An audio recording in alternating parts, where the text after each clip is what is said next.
Welcome all as we congregate to the greatest toy line in community, ever growing, ever changing.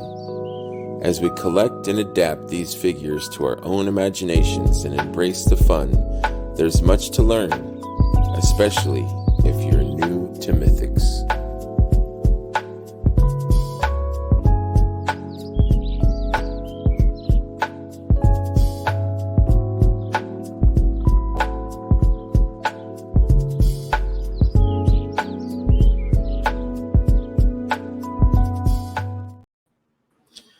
What's up, everybody? Welcome to another episode 3 of New to Mythics with my new friend Terrence St. John.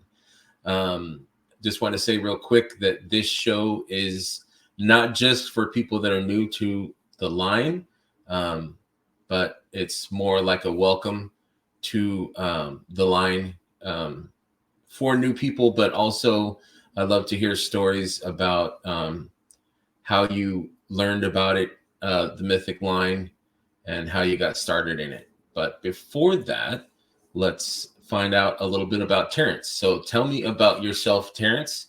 First off, thank you very much for being on the show. Absolutely. And tell us about yourself. Glad to be here. Well, I'm originally from New York City. I grew up in New York and moved down to Florida about 13 years ago. I just had my 50th birthday. Happy birthday. Thank you. And I've been a toy collector most of my life. I think there was probably a break like a lot of people go through at some point, maybe in my late teens, early 20s. But I've always been collecting to something, whether it was comic books or usually something related, adjacent to the toys that I collected, most of my life. Mm-hmm.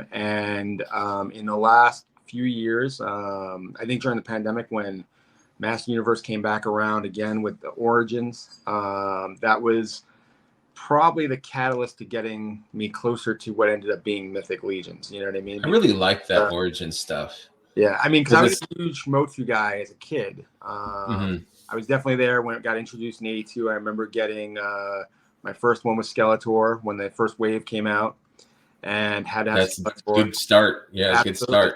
Absolutely. And loved the cartoon as a kid. It's not as great when you watch it as an adult, but it brings back fond memories. The nostalgia is still strong, though. Absolutely. The nostalgia helps you through the rough.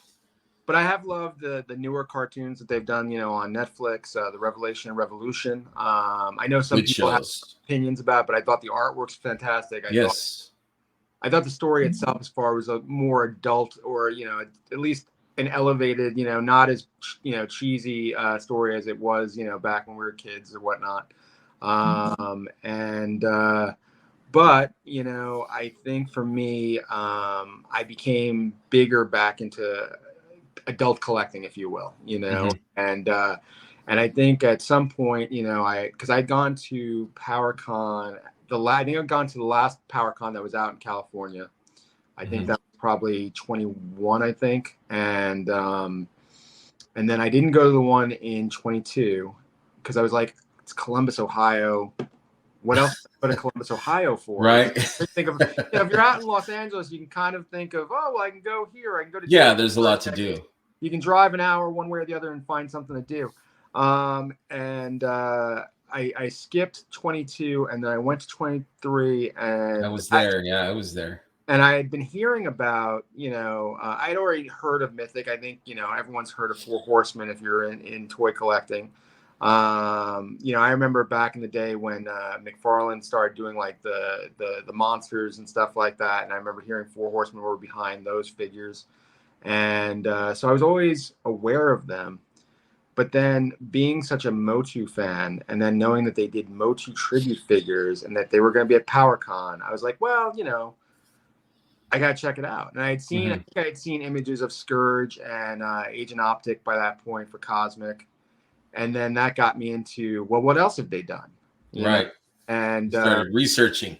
Yeah. And when I remember going to PowerCon and thinking, I think actually when I got to PowerCon, seeing that there was a whole separate line just for the Four Horsemen table, and being like, what's up with that? Like, I didn't understand that there was a whole I mean, Four Horsemen's its own thing. You know what I mean? Like, and you get to learn that. And but that first, let's call it a baptism of sorts. You know, when I saw that there's a whole separate line just to get to their tables and stuff like that. The draw was there. And I remember taking my first pass at going through a Four Horsemen table and being like, I want it all. You know, like. But also not knowing where to begin and being a little overwhelmed with how much there is to look at. I remember seeing like. I remember the first thing that stood out to me was probably the Headless Horseman figure. You know. So, as a kid, was it mostly like fantasy stuff, like Masters of the Universe, or was there like other stuff like G.I. Joe?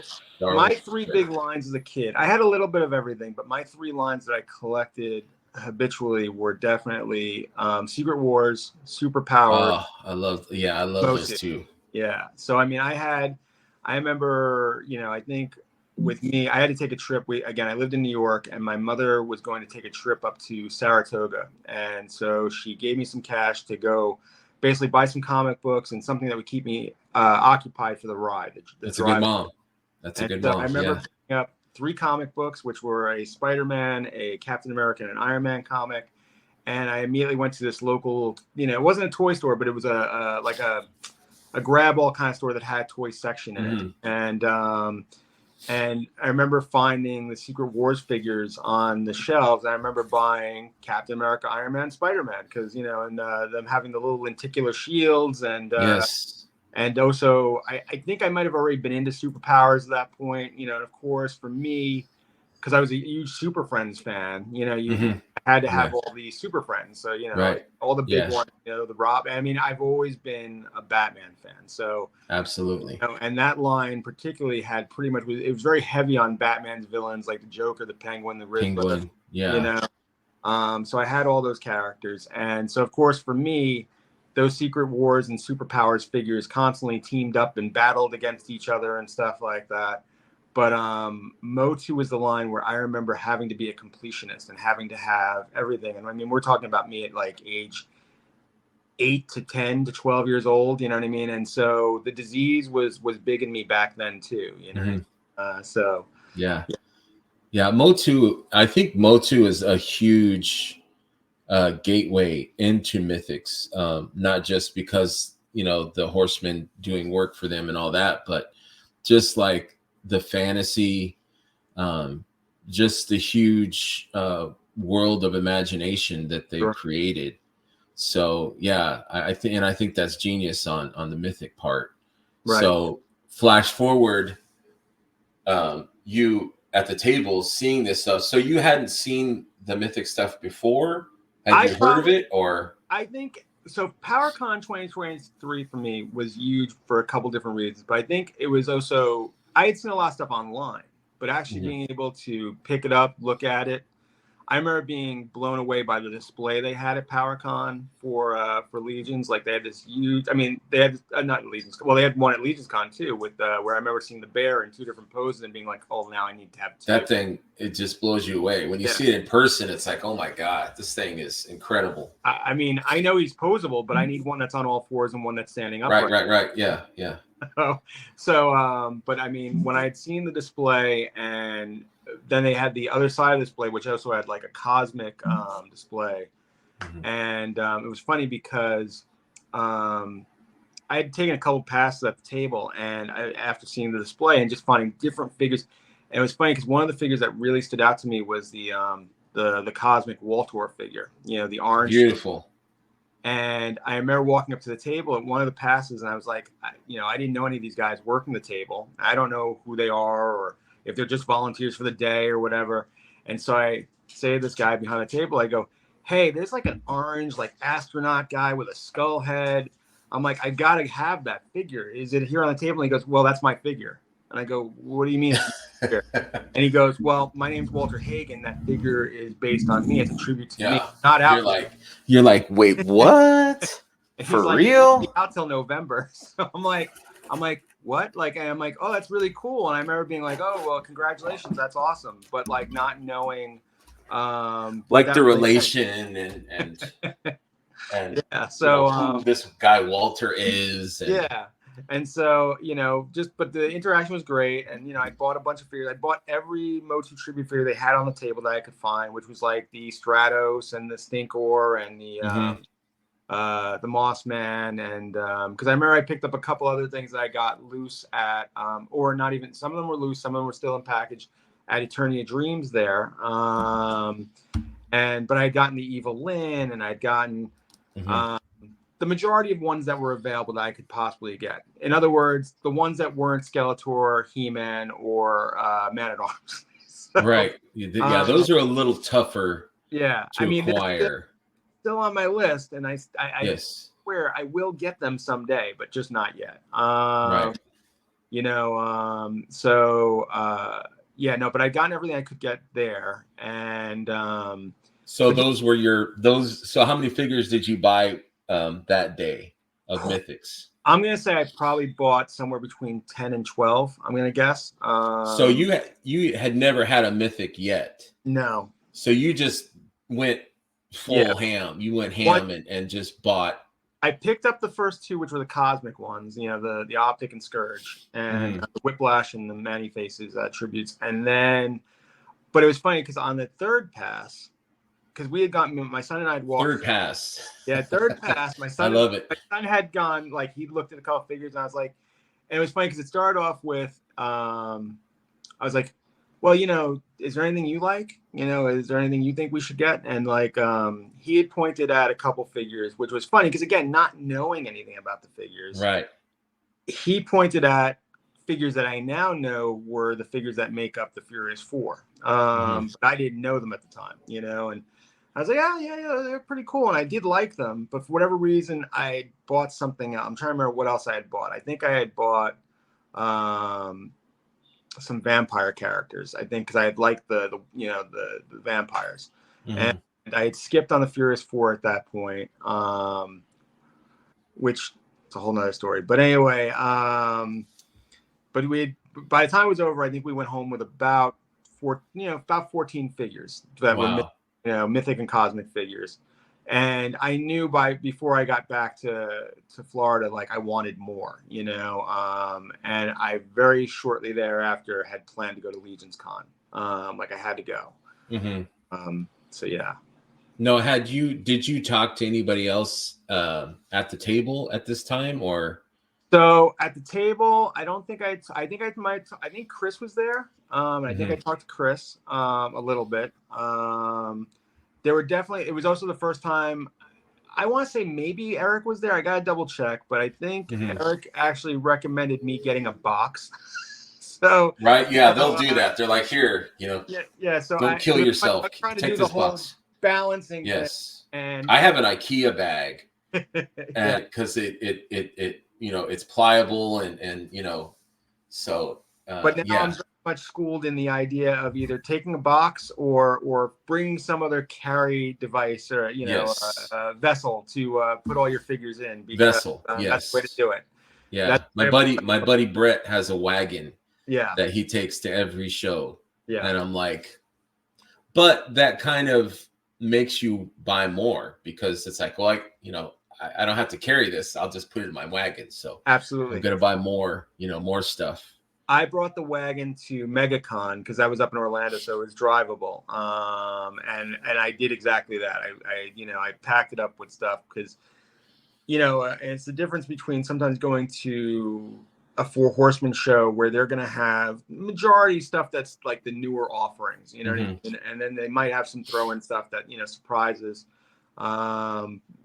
things you come to learn over time. But when they do street team events, though, and what was cool about this MegaCon that they just had was I had gone online and said, hey, listen, I'm really trying to find Arathir and Atheon because they were the only, everything else as far as Horsemen I had either pre-ordered or I had in hand because I had gotten Alithia over Christmas and her horse. I knew that we had Necronominus coming and I had that pre-ordered and I had Poxus pre-ordered at that point. But I was like, how am I going to have 3 and not all 4, and I didn't know how to go about getting it. And I just put it online that on the Cabal that I was looking for it. And somebody reached back to me like super quick and they're like, hey, you're going to be at MegaCon, right? I'm like, yes. And they're like, we'll have it there for you. And I'm like, how much? And like, what is it? And they're like, $130. You get the horse and you get the, you get Arathier. And I'm like, $130. Like, is that right? Like, it didn't seem right to me. Mm-hmm. Like, it seemed like low. I didn't know how I'd be getting both of those for that price. And then when I got there, they gave me the box set, Mm-hmm. which I thought was super cool. But at the same time, once I had it, I didn't want to open it. Yes, that is the dilemma. It's like it's such a beautiful display. So that I held on to that for a while, and it was funny because only when I went to Toylanta finally, they had more of the box set. So I bought a second box just to feel like, oh, I can open one of these. You know what I mean? That's what I did. Yeah, I did the same. So, because I just felt like I was too self-conscious about ripping open one of these boxes. I'm like, there's got to be somebody out there who would appreciate this box more than I would, Right. And, so I ended up parting ways with the second one and just opening up one. So I'd have a representation of all four horsemen. But yeah, no, I at this point I have everything from post Arathier on to present.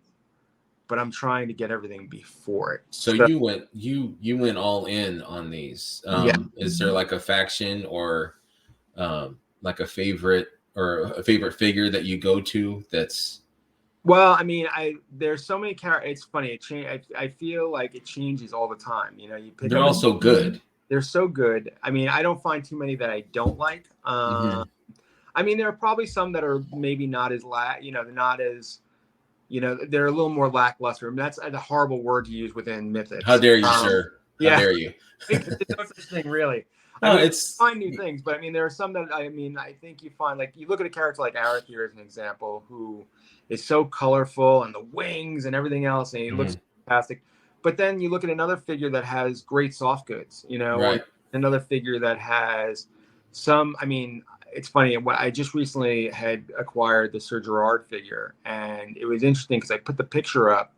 And I was just happy to get Sir Gerard because I knew I was at a con where Jeremy was there, and I was like, I have to have him sign this. But what was funny is I put the picture up, and about 3 or 4 people within, like, I don't know, 15 minutes were like, that sword. And I'm like, I hadn't even noticed the sword. Like, I was just so into getting the figure, and the character, and the opportunity to have him sign it, that I hadn't paid attention to the sword. And like everybody else was like, that sword is awesome.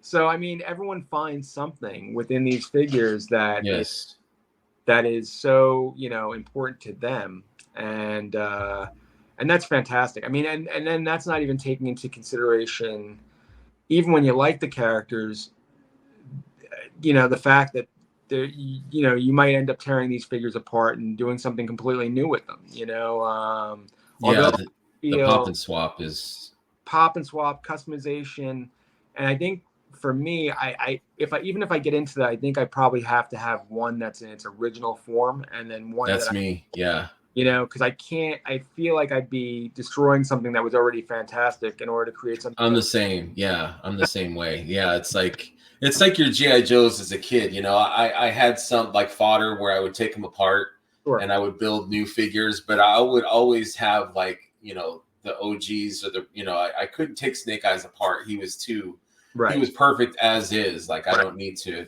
modify him at all. Sure. He's too good. So yeah, the same thing with these. Like, I enjoy the pop and swap. I think it's super cool, but I mean, what Eric creates is brilliant already. Absolutely. So. Yeah, I mean, I think that's why, like, I mean, I feel like the Mystery of Mythos blind boxes, for me, it's a win-win no matter what ends up happening, because I mean, there's so many figures that I don't have, that are in those blind boxes in the chase or the re-released figures, and then a warehouse find if it happened. I mean, that would be a bonus, but I mean, I know that's like a lottery ticket to some extent.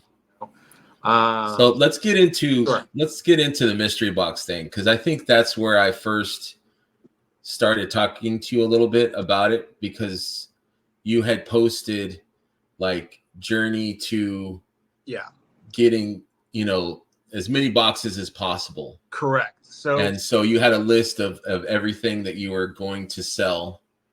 I did. So this is where I got you got my attention on that. So go ahead, tell us about that. So April turned out being a very busy month for me as far as toy collecting, spending, and in the background, there had been these teases for what Four Horsemen was doing, but either maybe I wasn't as cued in on what was actually happening or what to expect.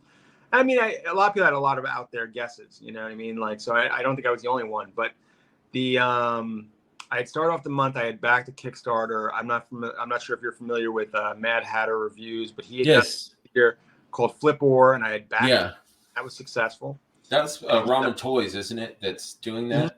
Yeah. So he did his own figure and a couple of different variations of the figure, which is he's a very comedic guy, and he's funny. Yeah. Figure based on the concept of a flipper, like an actual toy flipper. Which in itself is built on kind of a Motu kind of buck system sort of look. And he did that in collaboration with Ramen Toy. So, I mean, it's a fantastic looking figure. And with Mega J Retro and a few other folks. Render FX is another one that's involved in that.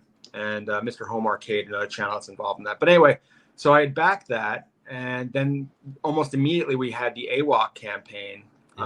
Which I am a huge fan of Animal Warriors of the Kingdom. It's a great line. Absolutely. And I'm friends with almost everybody that's involved with that company. I mean, I know Derek. It's funny. There's a funny story behind the guys who were on that company. So I created my own comic book when I was a kid and got it nearly published multiple times. Almost sold the rights to an animation studio at one point. But the main character, his secret identity is Derek Chandler. And so I had become friends with a few people that were over at Spiro Toys. And all of a sudden in my Facebook, friend recommendations, I keep getting a friend recommendation for Derek Chandler. And I think someone's pulling my leg because I'm like, it's like if you created Batman, all of a sudden Bruce Wayne's requesting you. Right. You're like, what's going on here? Like what the, Am I in the Matrix? What's happening? But I mean, like, and I see his icon is like an illustration of an ape head, but I'm like, this is really strange. So, I look him up and I find out that he's involved with Spiro Toys, and I write him and I go, hey, this is going to sound really weird. I love the Spiro Toys. I love Animal Warriors of the Kingdom. I said, but your name keeps coming up on my friend recommendations. And I said, and my main character, who's kind of, built based on myself to some extent, is Derek Chandler, and you're Derek Chandler. So it's been really weird. So we had this whole exchange. We became very, very, very friendly. And, we've met up at multiple cons now, and I'm friends with Adam Drake, who's also highly articulated on YouTube. So, Jason, who's involved there, Kato, all those guys are fantastic. And I've met them at PowerCon. I've met them at Toylanta, at Legions Con. Fantastic guys. I'm so glad to see them being successful with their Kickstarter. Absolutely. And I mean, I'm most glad to see the line expanding to more creatures, Absolutely, more types. I think that can only be a good thing. And I think it'll also continue because they're supposed to be continuing to see what they can do in the backer kit to see if they can expand that further. And I think that's going to be.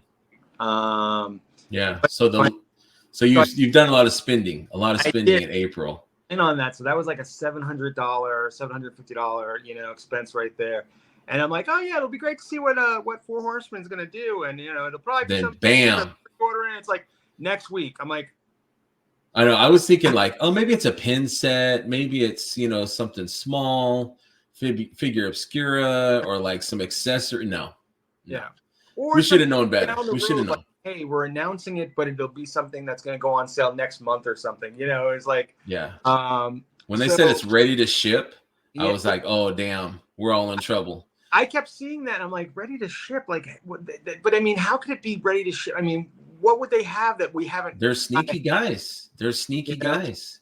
And so they did it. And I mean, and the thing was, I was super excited about, but I was like, well, okay, I got to figure out where the money's going to come from. And now the thing is with me is that I typically buy multiples of most of the things I buy.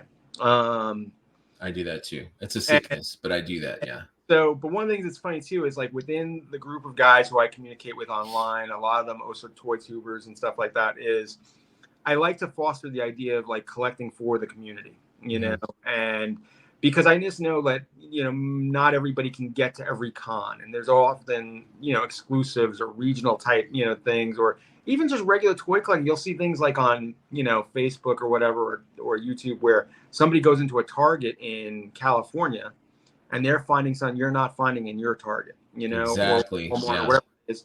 And it might take a month for it to show up in your store. But I always like the idea if someone's looking for something, especially because I feel like over the last several months, it's maybe the last 6 months to a year, especially if you're a Master Universe collector, you may never find some of those things in your stores. You know what I mean? Like I look at things like Big Bad and Entertainment Earth, Mattel Creations is almost like the insurance policy. You know, I put my orders down and you hope, but then you hear things like, oh, it's a Walmart exclusive, and then you want to pull your hair out. Right. You're like, oh no. A lot of us refer to the Collecticon as Cancel Con, you know. But I mean, like, I think when we actively work to help each other and we're not looking to, and I think this is a very cabal type philosophy, is Yes. not to try to, you know, I'm not going to send my kid through college based upon the fact that I happen to find an action figure in Target. You know, Right. You know, I'm glad to, if I find it and I have no problem getting it to you, and you're willing to pay for the price of the shipping to you, then Right. you know, whatever. And I think you build relationships that way. You know, it's good figure karma. Absolutely. It's kind of like I equate it to when you take your car to a mechanic.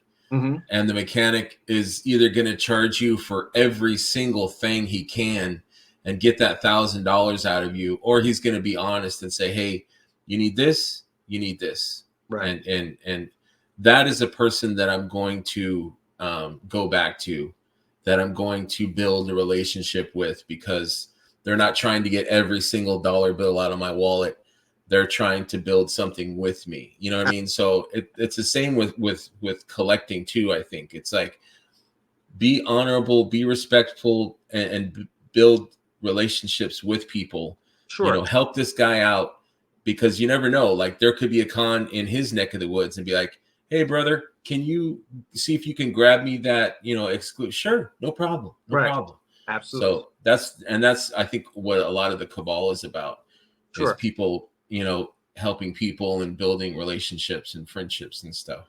Well, and it's interesting too. I know I had mentioned this to you in text, but you know, I think for folks that, you know, truly are new to Mythic, who are not aware of the greater community outside of just, you know, you order something online, maybe you never see it. You know what I mean? Like if you order it through Big Bad. But if you go to a show, and like particularly Legion's Con, if you can get there, I highly recommend. Yes. I feel like, you know, my first Legion Con, now Legion's Con 2023 is my first Legion's Con, and I'm kind of committed that I will go to every Legion's Con that I can going forward, because me too. Yeah. I'm a big con goer. Last year I had been to San Diego Comic-Con. I had gone to PowerCon, and I mean, PowerCon's fantastic. I'm not trying to take anything away from that. San Diego Comic-Con's a little bit of a mess, and I used to live in San Diego for about 5 years, used to go every year. But you know, they sell as many tickets as they can to pack everybody in there.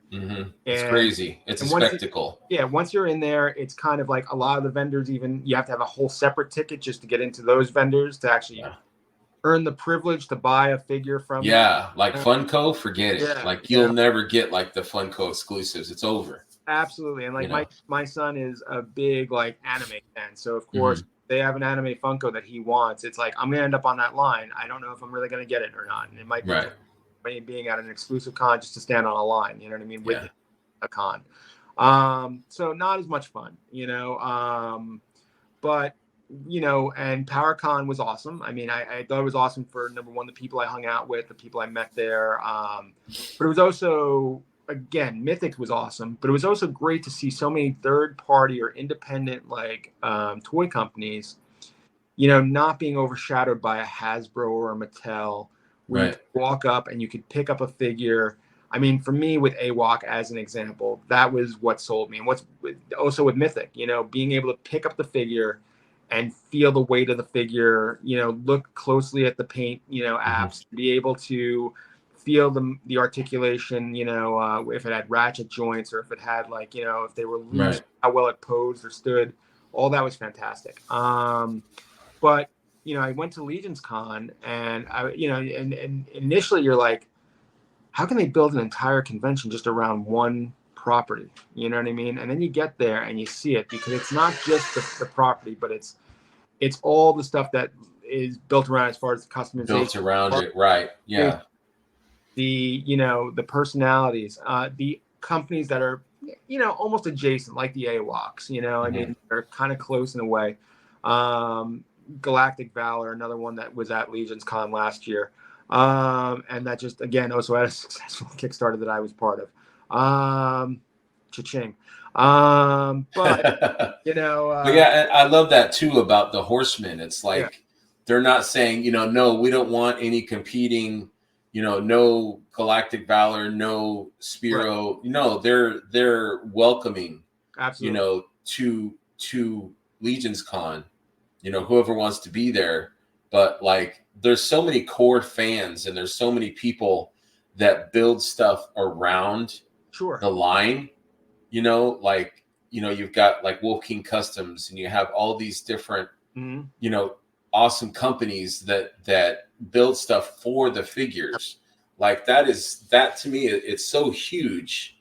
Absolutely. That fills the whole hall, is all these people that are making stuff for, or customs, or, But, so funny enough, I get to the con, and, I go there, and, I get online. I get on a line, and I don't even know what line I'm on. You're like, yeah, I'll get in this one. I see people online, so I jump on the line, and gentleman right in front of me ends up being Peter Johnson, and he's kind of giving me the rundown on yes, and I ran into him too last year. He like immediately goes, "Hey, have you ever been here before?" And I'm like, "No," and he's like, and again, being kind of jaded from being at other cons, I'm like, "Who's this guy? And, why is he asking me these questions?" But then, like, very quickly, I'm like, "Oh, this guy's awesome." He's like giving me the whole kind of what's super nice, very helpful. Super helpful. And he's like, well, this is the line for the exclusive, for the wall tour figure, blah, blah, blah. And I'm like, well, yeah, I definitely want to do that. He goes, that line over there, that's actually to get to the table, like your first shot at the actual table. I'm like, oh, okay. And he's like, and I'm like, no, that's cool. I'll stay on this line first. I'll get there eventually or whatever, and he's like, if you get the opportunity to get a red shield soldier, get it, whatever. I'm like, all right, cool. And so I grab a couple figures that off the exclusive table they had beyond just the exclusive figures, and so great time, move on. But a little bit later in the day, there's an older gentleman, and he's got a big box, and he's kind of just trying to pull it along the floor. He's struggling to get this box full of new figures out, and gentleman with a big red beard comes over and he's got a cart, and he goes, "Hey, why don't you put it on my cart? I'll get it up to your room for you." He's like, and the guy's like, "Oh, you don't have to do that." And he's like, no, man, I'm really happy to help you get it on. And he puts it on the cart and takes off and goes towards the elevators. And I'm like, that was really awesome. That guy just came out of nowhere and was willing to put it on his cart and get it up to his hotel room. Like, it wasn't like just get it to the lobby. No, I'll get it up to your hotel room and stuff. Mm-hmm. So I literally had taken a picture as I was having it. I was like, this is awesome. The spirit of, the way that people treat each other here. And then I found out that later on that was Van Johnson. You know what I mean? So, and so again, like, just these examples of seeing how awesome. And I mean, those weren't the only. I mean, there were just tons of little things. When I was online, I would talk to different people, and they would tell me where they were from, or how long they've been into the line, or what they loved in the line. And, kind of almost in a sense what the show is like, people giving stories. And but it was awesome to hear those kinds of stories, and to just see how open and willing people were to share. Yes. I think it's so unique. And not be all like, uptight about things. And pardon me for a second. Deeks. No, that's okay. My dog is very ravenously hungry food bowl at the moment. But anyway, you want to take a second? No, he's good now. He's all happy now. But anyway, so but just those examples, I mean, just very quickly showed me the difference between the Cabal. Peter Johnson, even during that first exchange, he's like, "Hey, are you in the Cabal?" And I'm like, "No, I don't know what that is." And he's like, are you on Facebook? I'm like, yeah. So he took my Facebook, he immediately sent me an invite, and that's how I got into the cabal, Yeah. And just again, like it's so funny how like, you develop an idea of like who the big personalities are within this community, but like, there's no real sense of like superiority. People are willing to help No. out. You know what I mean? Like No. Yeah. I, There's no like elitist. I've You know. gotten just from everybody under the sun, and I mean, like I'll put up a picture of me and my son at a con or something like that, and it's cool to see Jimmy Gerard like it. You know what I mean? Absolutely, Or and like that's so cool. when I was trying to find ways of selling the stuff, because back to your original story, me trying to sell stuff to get the blind boxes, I just found myself in a hole where I was like, I got to come up with money quickly, and so Cullen reached out to me. He's like, hey, you're selling a bunch of Motu stuff, right? He's like, are you on all these different Master of the Universe groups? If not, send me and I'll help you out. I was like, that's awesome. I was already on most of those groups. Yeah, I saw that. I Gotten very quickly. I had gotten a lot of hits on some of the stuff I was selling, so it didn't need to do that. But the fact that he was willing to take time out of his schedule to even like reach out to me, I'm sure he's got a million other things going on. And but that's what I'm saying, like that willingness to help, to look out for one another, and it was funny because so I started off with, I think I had like $100 like that I could have put towards a box, but in my head I was like, I want to try to take advantage of this as much as possible. And I have a bunch of stuff that's in my storage unit that is A, taking up space, and B, not doing anything for me. So it was kind of a motivator to also get it out, try to get some money, see what I could do with it. And I'm like, if I'm going to do this, maybe I'll document it. How much could I, get? And it's also kind of the same way if you're going to the gym and trying to lose weight or whatever, you want to see like, keep yourself accountable. Right. So over the course of a week, because that's what I had, a week to do it, I was able to basically sell off about $1,500 worth of stuff, and I ended up buying on the day of. I originally was like, I can easily buy 14, but I've got some other bills too I could take care of. You know what? I'll get 12. And then somebody the day of my birthday, which was the day after the sale, gave me a Store Horseman gift certificate for $100. Nice. I was like, well, it's $100. Well, I'll buy two. I'll throw in the extra $60 to get the second box. Because it's an odd number, and in other words, I made a ridiculous justification to spend more money because that's what I do. But I ended up with, I'll have 14 boxes. It was funny. I was coming up to the house to do this, and I was like, it'd be really cool if they were all sitting on the front steps when I got there, because I haven't gotten them yet, but I keep seeing all these posts of other people who've gotten them super right. quick. Did you get any notifications? No, I don't know if I did. Now, did you get a notification yet? Not yet. No, a lot of friends that I have gotten notifications. Okay. So yeah, you will get a notification by email. Okay. Saying it's shipping, and the label's been printed, and then it'll be like shipping now, and then it'll be out for delivery. Okay. Usually. Yeah. I didn't know if because they were doing the flat rate, if maybe they were just skipping right past, because I'd seen some people had gotten like on Tuesday when the sale was Monday. So I was like, a lot of it is location. Yeah. Yeah. If you're near, I guess the New Jersey area or whatever, then a lot of those folks get their stuff a lot quicker. Right. I believe. Yeah. So I mean, I made that kind of assumption, but. Mm-hmm. But yeah, no, I haven't gotten any notification yet. So maybe next week, or who knows, maybe later today and tomorrow. I don't know. But yeah, I keep checking mine. I keep checking my email. So I mean, because I'm anxiously looking to see what I get out of it. And it's funny because as soon as, in addition to people wanting to know how far I'd gotten with how many boxes I was buying, people were like already asking like, hey, if you get this, are you willing to trade for that? I'm like, well, let's see what I get first. But yeah. Right. But yeah. But it's fun. I think it's so much fun. I'm all for the mystery box thing. Mm-hmm. I was worried that maybe it was not going to be like a big hit because there was a lot of dissension and people, complaining a little bit on the cabal. But it seems like it's been a hit. Yeah, and to that point, like it was interesting to see. I think it was Dub who was like saying, "Hey, even though I have all these figures, I've been never." He said something along the lines of, he's never been as excited to spend money on things he already has or something like that. I exactly. That was awesome because of the fact that, because of how much energy and excitement it's going to put into the line, into the community. And again, like you look at a guy like Joe Gonzalez, who does like tons of customizing. He was saying like, you know, he's not going to be unhappy with whatever he gets because, you know, it's just more parts for him. You know what I mean? Right. Or more at a decent price too, you know. So you're having these figures that are older and not as easy to get. Sure. If you're paying $75-$80 for, you know, a couple of, you know, one good banger at least, right, you know, that you didn't have access to or you didn't want to spend the $200 for. Sure. You know, and then you have another figure to throw in there. So absolutely. Yeah, it's a win. My mentality. I mean, you know, because I bought the 12 initially, you know, and I know that they've been saying they're trying not to do duplicates and stuff like that within game orders, but I mean, it's going to happen. You know what I mean? It's going to happen. Yeah. You know, honestly, there's nothing in there that I think I would be. I mean, if you got 12 of the same figures, maybe you'd be a little upset. Right, yeah. Unless you're a super army builder or something. If I got a couple of, I mean, if I got Fury Orcs, I don't think I'd be too upset about it. But right.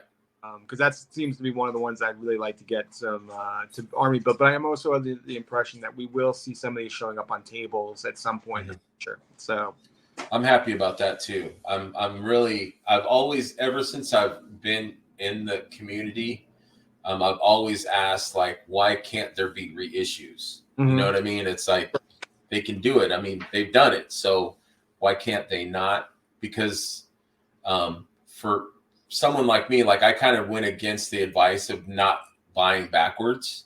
And I think you kind of did too, where it's like you go back and it's like, you know, the figure that I love the most, which is As a Spirit Vendor, you go on eBay or whatever, and she's like $150. Sure.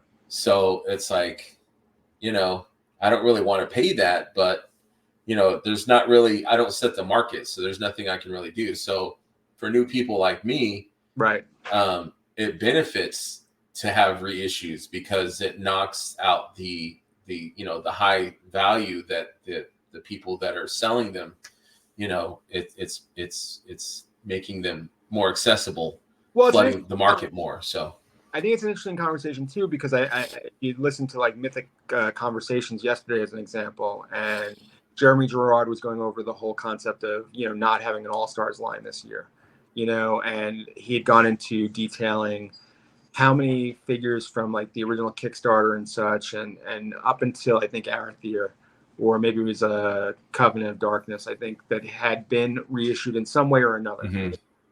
And, you know, it's interesting to hear him and Eric talk about how I think it added something to my perception of it when they said, yeah, you know, the newer figures have more value, you know, because we usually pack them in with more stuff. You know, the wanting to show the progress or the evolution of where, you know, the articulation's gone, where software's gone. And so that totally makes sense. But it also brings up the point of, and as somebody like me who, and sounds like you as well, where you want to collect all those older things just to have a representation. Yes. Yeah. But sitting there going, I mean, like we're technically getting Atlas again in, you know, in the Rising Suns wave. Do I need to go back and get them again? Or, you know, especially if you go to customizers, like something like an Atamon figure, you know, for me, you know, you see so many places where, like, I had ordered an extra Atlas just because of the fact that, you know, I could technically repaint it and maybe it might not have exactly the same. But, you know, I recently seen somebody who had done like a really good, I thought it was the real thing, but it was an Unkin, which was just made out of parts of other. I saw that. Yeah, I saw that. Oh, look, right now I just got my shipment for orders on the way. There you go. Sorry. No. I just got the pop up. Check yours now. So yeah. My friend Mark. Well, you know Mark. Yes, your first. He got a like a custom King Noglin, and it's not exact, but if it makes him happy, then that's, you know. Or I've seen a Rhaegor that people have built. So that's why I want the Rhaegor so bad, because I mean I love Warduke. I mean it's funny. I love why I love certain characters, I think, is Warduke. Yeah, I mean it's so good. Love Frazetta. You know, I mean, so I grew up being a big, you know, I'm an artist myself. I grew up loving Frazetta. And it's funny because I have a lot of things that like, I love Frazetta as an artist, but I always laugh because he's also from New York. He was a boxer. I was a boxer when I was younger. I'm not saying I'm Frazetta. I'm just saying that I feel a There's some lot to parallels. him, you know, Yeah. and a lot of Yeah. kinship because we have a lot of similarities. Yeah. But you know, I loved his artwork growing up, even before I knew who he was really, because I'd see his covers on books and I would see his covers on, you know, when I was a kid, I was probably a weirder kid than some kids, but I used to spend a lot of time in a used bookstore when I was a kid, in Me Jackson too. Heights, New Yeah, York. I did too. And so between that and hanging out in the reference section of the library, so I guess I can officially say I'm a nerd, but I would read tons and tons of books about mythology, or I grew up during the time period where they were having the centennial of Sherlock Holmes and Jack the Ripper. And Wow. Yeah, we have a lot in common. We have a so lot in common for sure.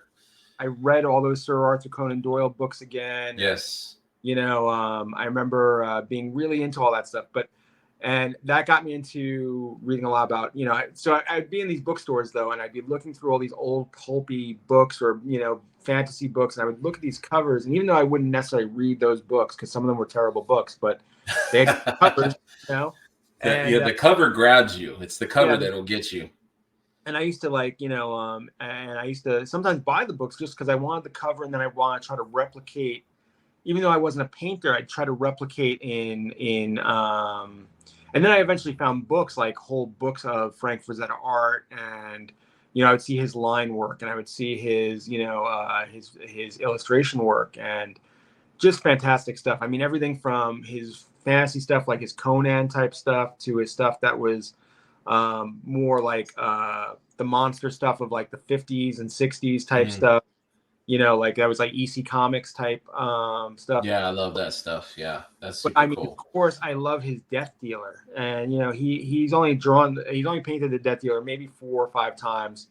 But I mean, you can't look at the Death Dealer and not see Warduke in there somewhere, or see you know, versa, because I think Warduke definitely took some inspiration from Death Dealer. And then on top of that, I mean, you can't look at He-Man and not think that it took a lot of inspiration from Frazetta. Right. You know? Yeah. Frazetta is kind of like the foundation, you know, of artistically, visually for a lot of fantasy, you know, figures, media, movies, comics, everything. I mean, I guarantee, I mean, I've not seen an interview. I don't think I've actually seen a full sit-down interview with Nate Barch as an example, but I have a feeling he'd probably have to list Frazetta as one of his. Oh, I'm sure. Yeah. You know? Yeah. But back to the value of back to the, no. I'm just, I can take you off track very easily. I apologize. No, I'm the same way. But I'm just thinking like, I think it's a matter of perspective. So like I get like Eric's perspective of saying, you know, I would rather work on a version 2 than give you more version 1s. I get that. Like, but like us as people that maybe don't have those figures, like they don't have to be perfect. They don't have to have the best Valiant Knight articulation, but it's like, I want to hold a piece of the mythic history. Sure.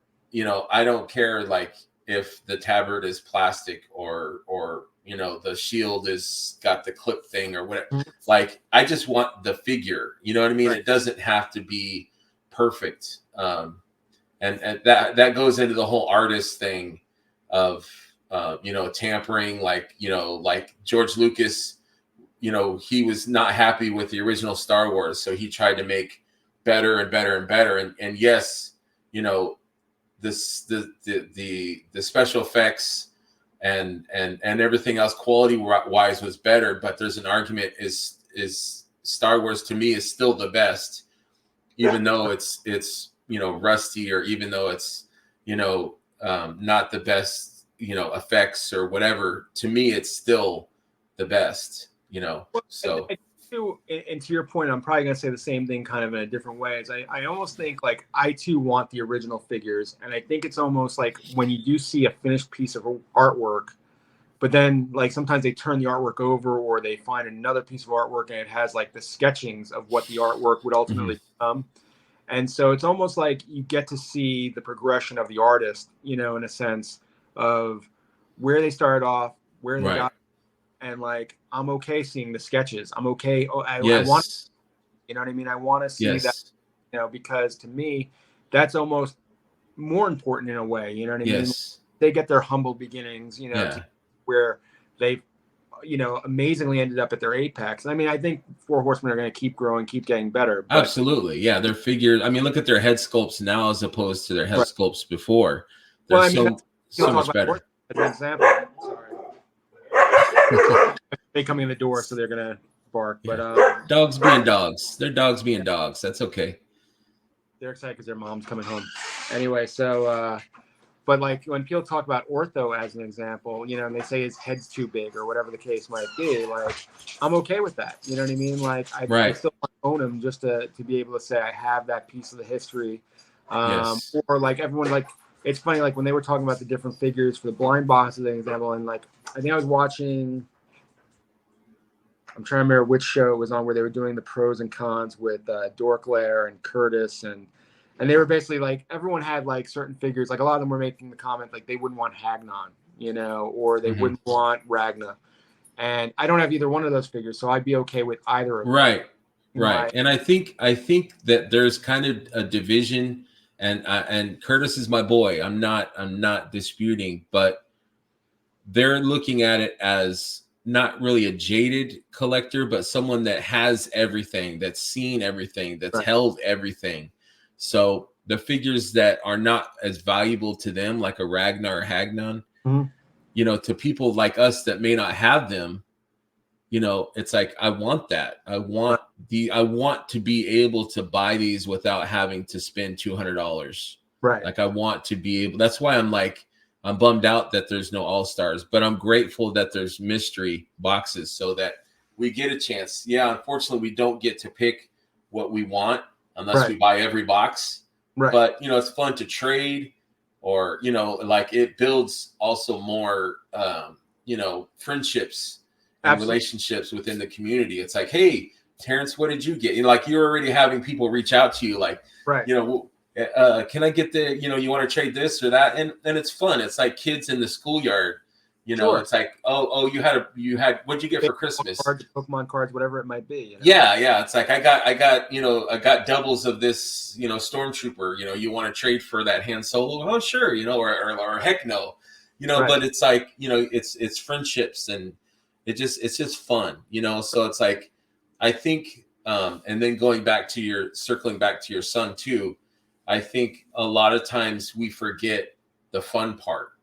You know what I mean? We're so focused on collecting and wanting something new and getting that new thing that we're not remembering what it was like to be a kid and being like, whoa, you know what I mean? It's like this Sir Godfrey, there's probably so many more better figures now, or they've got new ones coming out, but like to have it's like, whoa, this is so cool, and then to be a kid again. So like, it's awesome that you're bringing your son to these. And I think, funny, when he got to, I think it was probably, he didn't come to Legion's Con with me, so I'm going to assume it was something this year, but we had gone to a con where they had the Cosmic Legions out, and he gravitated to the Century Tusk, or the Tusk Century, I should say. Sorry. That's the white one or the gray one? Yeah. The gray one. And when I first got it, I was like, why is it so plain looking? Like, because again, that it's meant to be customized. You know what I mean? Yes, it's like a blank slate or a canvas. Like it's like an artist proof to some extent. So I was like, cool. And we had gotten like one of them. I now own, if you give me a second here. Let's see. Engineer, another engineer, another engineer. Two of these. Those are my favorite. The black one is my favorite. I love those. Yes. But they're so dang good. They're just, wow. They're so much fun. Yeah. They're just fun to have. They're fun to play with. and we're still coming up with ideas of what we want to do with them. Whether or not, I mean, we want to paint them. We have all sorts of ideas. We've sat down and actually sketched out ones that we wanted to paint. And I mean, I think somebody else made the joke, but I mean, they could keep taking this same body and just make colors, and different colors. I mean, like different colors. Because they're just so well made. But this is the figure that got me into it all. So I went and I could not get the 2 cosmic figures, and then of course I had to go down the hole and get all the O2 tribute figures. But we love so many of these figures, and it's a lot of fun collecting with your child. It's like you get to be a kid again. I was surprised. My stepson's a grown man now. He's got kids of his own. Yeah. And I got him into collecting figures when he was little. So yeah, he's got the fever. Yeah. But I didn't realize he was into Mythics. And so when I found out he likes Mythics too, like I'm sending him stuff. I'm like, here, here's this or here's that. So it's cool that well, I was listening to you tell the story on your last episode with where you were saying about when you were trying to get the which figure was you trying to get for your stepson, and the gentleman in front of you made yeah. So I mean, like, but that's just the cabal and like how awesome, will help you out. Yeah. But so I think we really just need to remember what it's like to be a kid, and toys were for kids. And we're grown-up kids, but just remember, how we were back then. Absolutely. Just keep that in mind. That's how I feel. I mean, it's for me, and for him, we keep playing with the ideas. Like I said, we're getting ready to move into a new house, and in the next 6 months or so, and I have a whole idea for just a room dedicated to the collection. And it'd be. And originally, if you step back a couple of years ago, I would have been like, oh, it's going to be a total Motu display, and not so much anymore. It's definitely a myth. And probably also, I keep sketching out ideas for a cosmic display where I have this whole idea of like, kind of almost like a space bar, not like Tatooine, but kind of more like, almost like what you on Star Trek: The Next Generation, like I can't remember the name of the bar they used to have there. But with Guinan and they would go in and like a bigger version of that, but I like that. That's a good idea. I kind of have this whole idea of like all these Cosmic Legions figures there, but also like putting in some of the NECA like Flash Gordon type figures, Alien. That would be awesome. I could see that. Yeah. And having like the sentries be like almost like security on like doorways and stuff like that overlooking the scene, but then having Xenomorph like kind of creeping through the rafters, you know what I mean? Yeah. So I mean, but I also have my whole Mythic thing, which is the bigger one that I want to really build. Of course. With the dragon as the centerpiece, right? Absolutely. I have no idea. I'm gonna have to sell a whole bunch more stuff for that, but absolutely. Because who knows what that's gonna cost? But it'll be worth every penny. But absolutely. No, it's that part of it, the customization. I mean, I can't even tell you what one thing got me into this, but every time I get in, I think about it, there's more for me to be involved in this. But yes, there's so much. The figures are awesome. The opportunity for creativity is amazing, but at its core, I still can't get past how great this community is, and it's a huge selling point. It's a huge. Yeah, because I mean, you just feel so welcome and you feel like you want to contribute to it. Yes. You want to be part of it in the sense of, it's so great to get something out of it, but you want to give back to it, Yes, absolutely. Be a contributing force within it. Whether that's posting up toy photography or creating something or and yes, there's definitely a cost that's involved with but I mean, there's so many great people out there developing stuff like you mentioned earlier, Wolf King or Toy Forge, or there's so many people. Like, I mean, every day I go on there, I see another head sculpt or another pauldron or another another drama piece that I'm just like, So Mythic is fueling other people's creativity. Yeah. you know, and I love that. I think it's so cool. And I mean, you know, even when you It's so listen unique. to Jesse or Curtis, like, you know, they'll tell you that they're not artists. They'll tell you that they're not creative, you know, or they weren't, and that, you know, during the pandemic they got more involved in doing this stuff. And I think that's fantastic. People, because I mean, me being someone who's been creative my entire life, I have people that walk up to me all the time going, I can't draw a stick figure. And I'm like, no, you could. You really could. You know, I mean, like, and I'll sit down, I'll play with them for a while and let them draw and say, well, if you can draw this, then you can draw that. You know, Yeah. but I mean, I think something has to capture your imagination first and then inspire Yes. There's you, a trigger.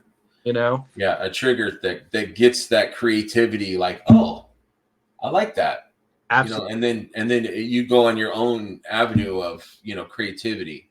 I mean, people don't golf their whole lives, but once they pick up a golf club, some people, not me, but some people, they decide they wanted to golf more and more. I think that's kind of a similar thing in the sense of there are people who are picking up a paintbrush for the first time, or, you know, sitting down with a 3D printer, or getting, you know, whatever it might be, carving foam, whatever it might be. But they're seeing that they can do something that they didn't realize they could do, you know, a week earlier, you know, and Right. Yes, they'll absolutely. get better with experience. That if they put more time or effort, or even maybe just putting a little more thought into it, it's like, well, what if I did this instead? What if I carved it this way? Or what if I painted it this way? Or, you know, and I love that there's so many tutorials out there online, on YouTube, on Facebook, on Instagram, where you can go there and watch how to dry brush, or how to, Yes. you know, Jeremy does, you know, where he basically shows you the most basic thing, and that you don't have to go out and buy expensive brushes, or that you don't have to, you know, really, it might be an expensive entry point in the sense of it's a $35 figure or a $40 figure, whatever it is. But if you try it once and you don't like it, you're done. You know what I mean? Right. Yeah. You don't have to do it again. You You're know, done with it. but But like what you would pay to go to one of these like sip and paint type classes, or, you know, a piece of pottery, you know, whatever. I just think if this is what it is, or you like barbarians, or you like knights, or you like orcs, or whatever it is, demons, skeletons, have fun with it. You know, I mean, yes, have fun. I don't mean to be Bob Ross, but there are no happy accidents, you know, or, you know, only happy accidents. Yeah. No, I totally agree. It's all about the fun. And no matter what, at the end of it, whatever the result is, you made it. You know what I mean? Yeah. It's yours. And I just think that there's so much opportunity to, you know, love it and move on from it and do something else, get a little better. You can go back and redo it, you know, and build off of it, you know. And I just think that it makes me so happy to think that so many people who maybe didn't think of themselves as creative beforehand are now, you know, not only having fun just doing it for fun, but there are people actually making careers out of it. You know, Yes, absolutely. earning a livelihood out of it, and that they're sharing it with other people who are enjoying it and learning, and it compounds. It's like a ripple effect, because those people are inspired to try it for the first time too. Absolutely. Absolutely. Yeah. It's Great. Yeah, it's unbelievable. Well, we've hit the hour mark, so I gotta put a bookmark in it. Okay. But I've had an amazing time, and I would love for you to come back. Absolutely. And I would love for you to also be on the Cosmic Show. Sure. And talk some cosmics with me and Jeff. Would love to do that. Yeah. But I sure appreciate you being on, and thank you so much for sharing. I'm gonna let you go feed the dogs. I'm gonna go feed myself, and let me know about your mystery boxes. Keep us updated on your. More faster than I know about mine, unless I got an email while we were doing this. Yeah, check your emails. Hopefully yours is coming. All right. But yeah, let us keep us updated on that journey. Keep posting and keep sharing, because I think that builds a better community and a better cabal. Absolutely. Is just people sharing and talking about their experiences and journeys and stuff. So thank you first of all for posting your journey, because I think that's interesting. You know, like I check the cabal every day. Like it's a huge part of my life, and to see, like, I love seeing, you know, what people are creating and what, you know, pop and swaps, and I love all that stuff. But like, I like to hear stories too. Sure. And so yours, I was like, oh, this is interesting. So I'm going to read this and see, like, what's this guy talking about? You know, he's doing what he can to try and get some mystery boxes because he's a new fan. So I'm like, I got to talk to this guy. Really. So I'm grateful for you taking the time, and I'm excited to see what you create, or what you know, your photography or your art, or you know, I look forward to seeing you you know, to a big presence in the cabal, and I look forward to getting to know you more. Absolutely. So let's just keep the conversation going, you know. Absolutely. Well, thank you guys, and thank you very much for everyone tuning in, and we will talk to you next time. Thank you, Terrence. Take care. Remember, friends, to always have fun, be curious, share, and enjoy what this line has to offer. Come for the toys, but stay for the friends. Good night, and thank you very much.